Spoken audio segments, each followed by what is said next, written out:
অত্যন্ত আনন্দবোধ করছি যে আমাদের এই ক্ষুদ্র প্রয়াসের মধ্যে আমাদের মালদা জেলার বিভিন্ন শিক্ষাবিদ প্রফেসরগণ আমাদের মাঝে উপস্থিত হয়েছেন। আমরা খুব আনন্দিত।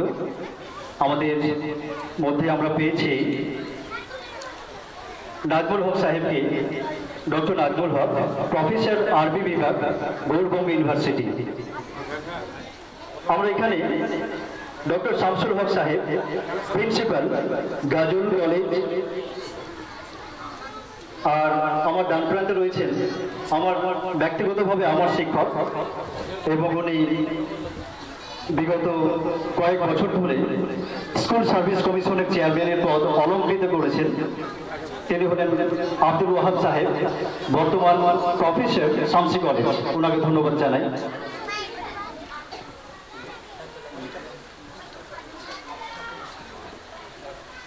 আর আমাদের মাঝে আরেকজন গুরুত্বপূর্ণ মানুষকে আমরা পেয়েছি। তিনি হচ্ছেন ডক্টর মুশতাক আহমেদ সাহেব, অ্যাপোলো নার্সিং হোমে। এবং আরো আমাদের মধ্যে আরো বিদগ্ধ পণ্ডিতগণ আছেন। আমাদের সামনে অনেকজন গুরুজনেরা বসে আছেন। তো আমরা এখন আসিফ ভাইকে বলবো যে আপনি আপনার কথাটুকু শেষ করুন, তারপর আমরা